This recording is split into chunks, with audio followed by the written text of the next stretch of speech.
Olá! Hoje a gente vai mergulhar fundo numa das operações mais transformadoras do mundo corporativo, a fusão ou aquisição de uma empresa. E o nosso guia vai ser uma norma contábil que, olha, tem um nome que assusta um pouco, a NBC TG15 Combinação de Negócios. Que apesar desse nome técnico todo, é basicamente o manual de instruções, né? Ele diz como registrar ali no papel o momento em que duas empresas viram uma só. E pode acreditar, esse manual é cheio de detalhes e, assim, algumas reviravoltas. Exato. A nossa missão hoje é quase atuar como peritos contábeis de uma fusão. A gente vai seguir o passo a passo dessa jornada para entender o que acontece de verdade nos bastidores, o que é real, o que é estimativa e, claro, onde é que moram as surpresas. E o ponto de partida de tudo isso é o tal do método de aquisição. Isso. Ok, então vamos desvendar isso. Para a gente começar do começo mesmo, a norma fala em combinação de negócios. Mas o que exatamente é um negócio para a contabilidade? Porque intuitivamente a gente já sabe, mas eu imagino que a definição oficial deva ser bem específica, né? Para evitar brechas. E é mesmo. A distinção, assim, fundamental é entre comprar um amontoado de ativos e comprar um negócio de verdade. Certo. A norma é muito clara ao definir o que é um negócio. Não basta ter os recursos, os inputs, como ela chama. É preciso ter os processos, ou seja, a inteligência, a gestão, o sistema, aquilo que transforma esses recursos em resultados, os outputs. Certo. O exemplo clássico que sempre me ajuda a visualizar isso é o da transportadora. Se eu compro a frota de 10 caminhões de uma empresa, eu estou comprando ativos. Perfeito. Agora, se você compra a empresa de logística que é dona desses caminhões Ah, e leva junto os contratos com clientes, o software de otimização de rotas, a equipe de motoristas que já é treinada, os gerentes de operação, aí sim você comprou um negócio. Você não levou só os caminhões, sabe? Levou a máquina inteira que faz eles gerarem dinheiro. esse exemplo dos caminhões é ótimo, mas me leva a pensar. Onde que fica a linha cinzenta? Boa pergunta. Se eu compro os caminhões e no mesmo pacote um contrato de exclusividade de 5 anos com um cliente gigante, já virou um negócio ou ainda são só ativos com um bônus? Essa é a pergunta de $1 milhão. É aí que os contadores gastam horas debatendo. A análise é, se esse contrato, junto com os caminhões, já tem um processo substantivo ali, atrelado a ele, se for só um contrato que gera um fluxo de caixa passivo, provavelmente ainda é um grupo de ativos. Mas se para executar esse contrato você precisa de uma gestão mínima, de uma logística, de um sistema, aí a balança começa a pender para o lado de ser um negócio. O diabo mora nos detalhes, né? Entendido. E uma vez que fica claro que é um negócio de verdade, a norma não dá escolha. Tem que ser usado um método de aquisição, que é basicamente um roteiro de 4 passos. Quais são eles? É um roteiro bem lógico, na verdade. Primeiro, identificar quem é o adquirente, ou seja, quem de fato está no comando.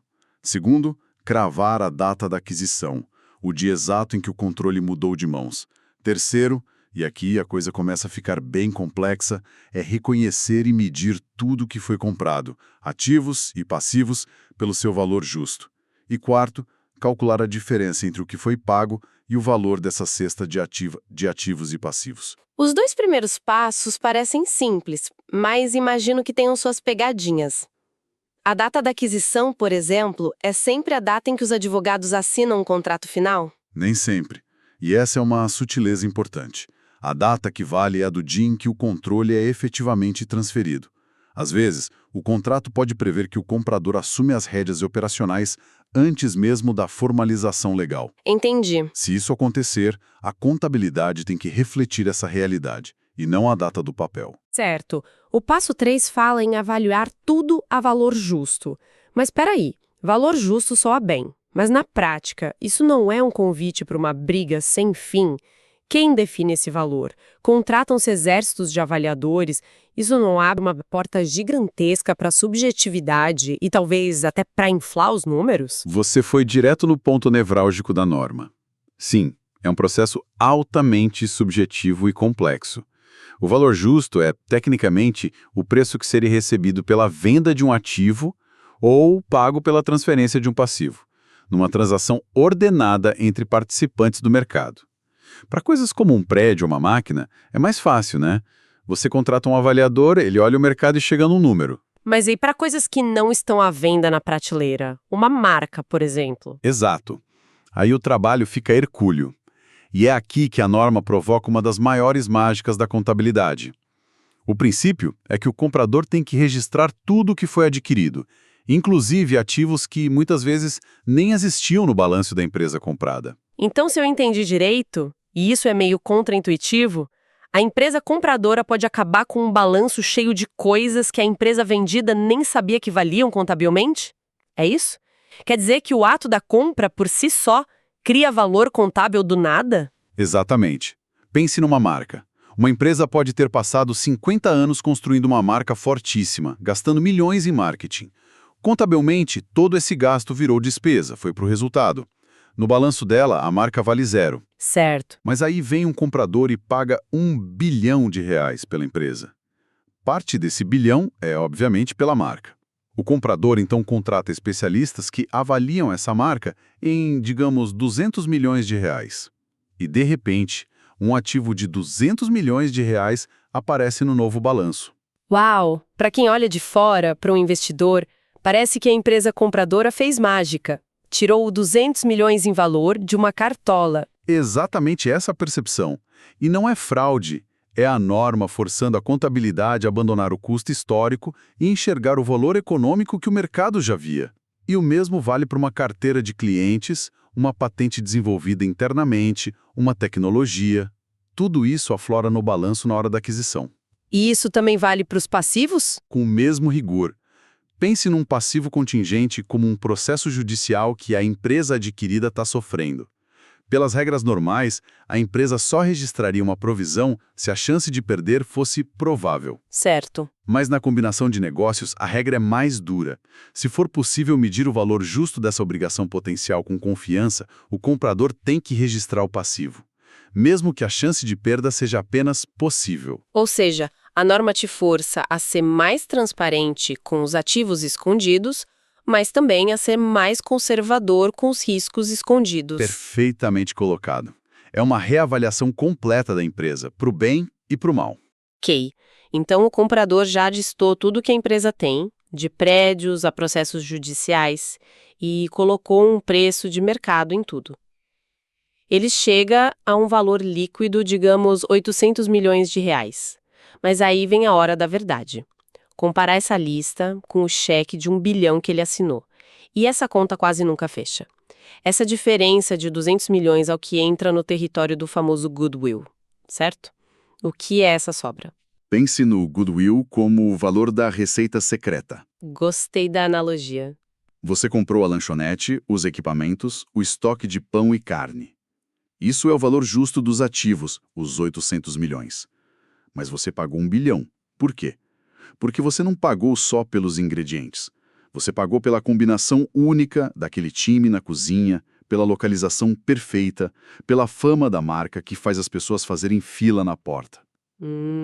Você não consegue colocar uma etiqueta de preço em cada um desses itens separadamente, mas juntos eles são a razão pela qual o negócio vale mais do que a soma das suas partes. Esse extra de 200 milhões é o goodwill. É o valor do potencial, da sinergia, da expectativa de que a empresa combinada vai ser maior e melhor do que as duas separadas. Lembro de ter lido sobre uma aquisição no setor de tecnologia, onde o goodwill era literalmente 90% do preço pago. O mercado ficou em polvorosa. Era como dizer, estamos pagando 1 bilhão por 100 milhões em ativos e 900 milhões em esperança. Exato. É um conceito que deixa muito investidor de cabelo em pé.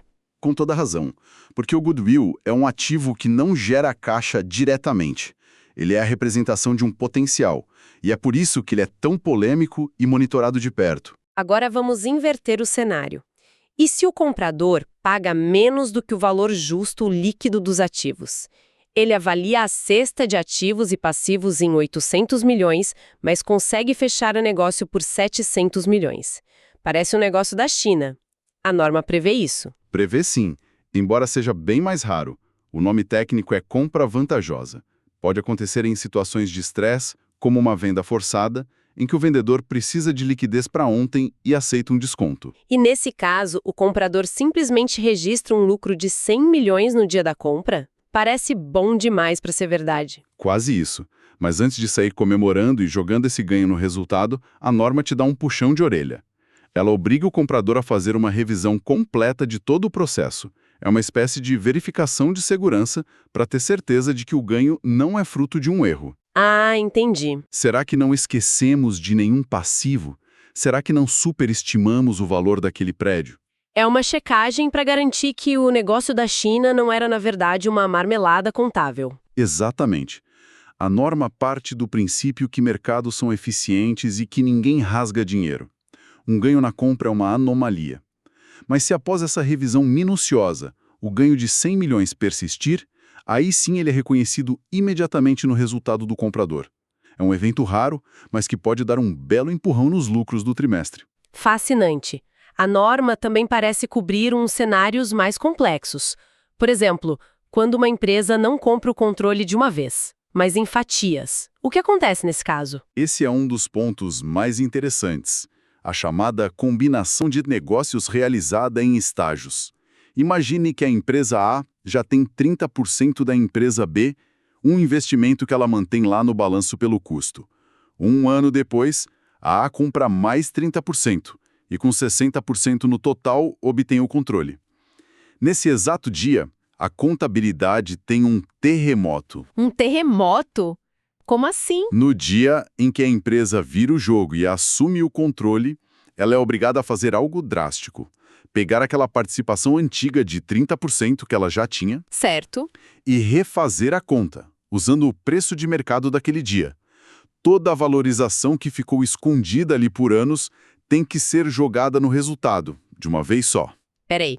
Então a empresa tem um ganho ou uma perda sobre um investimento que ela já possuía só porque decidiu comprar mais uma parte? Exatamente. A aquisição do controle destrava o reconhecimento do valor de mercado daquele investimento antigo. É como se a empresa estivesse vendendo a participação antiga para si mesma pelo preço atual, para depois consolidar tudo. Nossa. Pode gerar um ganho enorme e não recorrente no resultado, algo que os analistas precisam ficar muito de olho para não serem enganados. É um tranco no balanço. Falando em coisas práticas do dia a dia, fazer toda essa avaliação de valor justo, identificar todos os ativos e passivos, isso deve levar meses. O que acontece se a data de fechar o balanço trimestral chega e a contabilidade da aquisição ainda está, digamos, provisória? A norma é pragmática e reconhece essa realidade. Ela concede o que chama de período de mensuração, que é uma janela de até 1 ano após a data da aquisição. Dentro desse período, a empresa pode fazer ajustes nos números que ela registrou inicialmente de forma provisória. Ah, então é 1 ano para ir ajustando as contas conforme as coisas ficam mais claras. Mais ou menos. E a condição é crucial.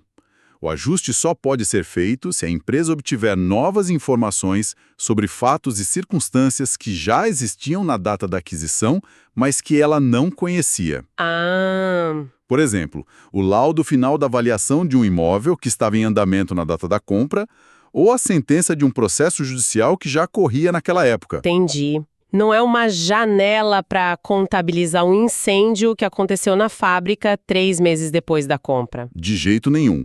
E isso seria um evento novo. A janela é para refinar a fotografia tirada no dia da aquisição, não para adicionar coisas novas a ela. E quando esse período de 1 ano acaba, acabou. Qualquer correção depois disso tem que seguir as regras muito mais rígidas de retificação de erro contábil, o que é uma dor de cabeça bem maior para a empresa. Então, o que tudo isso significa? Depois de passar por todos esses pontos, fica claro que a NBC-TG 15 é muito mais do que um conjunto de regras.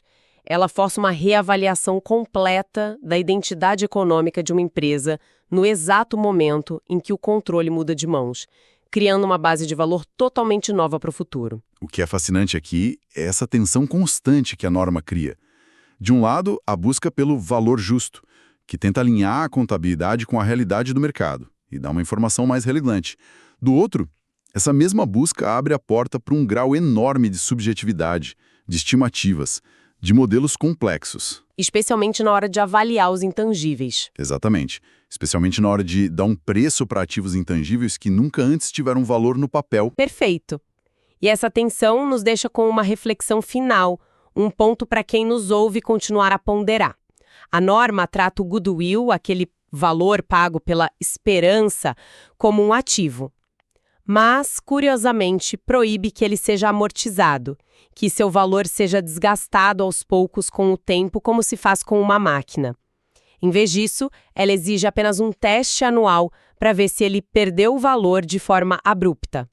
Isso levanta uma questão central no mundo da contabilidade. Esse ágil, que representa sinergias e expectativas futuras, realmente mantém seu valor para sempre, indefinidamente? Ou essa abordagem de não amortizar é apenas uma forma de adiar o reconhecimento de uma perda que, em muitos casos, pode ser inevitável, inflando artificialmente o balanço das empresas no curto prazo? Exatamente. A resposta a essa pergunta define como enxergamos o verdadeiro valor criado ou destruído em uma aquisição. E talvez separe as fusões que foram um verdadeiro sucesso daquelas que foram apenas uma boa história no dia do anúncio.